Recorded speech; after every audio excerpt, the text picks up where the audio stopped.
بسم اللہ الرحمن الرحیم۔ السلام علیکم۔ ہمارا ایک حق ہے کہ اگر ہمیں دیا گیا تو ہم لے لیں گے، ورنہ ہم اونٹ کے پیچھے والے پٹوں پر سوار ہوں گے اگرچہ شب ربیع طویل ہو۔ سید رضی فرماتے ہیں کہ یہ بہت عمدہ اور فصیح کلام ہے۔ اس کا مطلب یہ ہے کہ اگر ہمیں ہمارا حق نہ دیا گیا تو ہم ذلیل و خوار سمجھے جائیں گے، اور مطلب اس طرح نکلتا ہے کہ اونٹ کے پیچھے کے حصے پر ردیف بن کر غلام اور قیدی یا اس قسم کے لوگ ہی سوار ہوا کرتے ہیں۔ سید رضی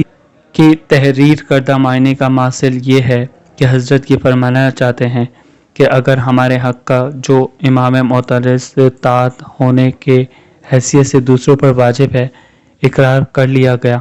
اور ہمیں ظاہری خلافت کا موقع دیا گیا تو بہتر، ورنہ ہمیں ہر طرح کی مشقتوں اور خواریوں کو برداشت کرنا پڑے گا اور ہمیں اس تحریر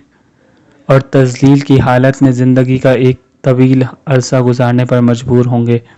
بعض شارحین نے اس معنی کے علاوہ اور بھی معنی تحریر کیے ہیں، اور وہ یہ ہے کہ اگر ہمیں ہمارے مرتبے سے گرا کر پیچھے ڈال دیا گیا اور دوسروں کو ہم پر مقدم کر دیا گیا تو ہم صبر سے کام لیتے ہیں، پیچھے ہٹنا گوارا کر لیں گے، اور اونٹ کے پٹھوں پر سوار ہونے سے یہی مراد ہے، کیونکہ جو اونٹ کے پٹھوں پر سوار ہوتا ہے وہ پیچھے ہوتا ہے اور جو پشت پر سوار ہوتا ہے وہ آگے ہوتا ہے۔ اور بعض نے یہ معنی کیے ہیں کہ ہمارا حق دے دیا گیا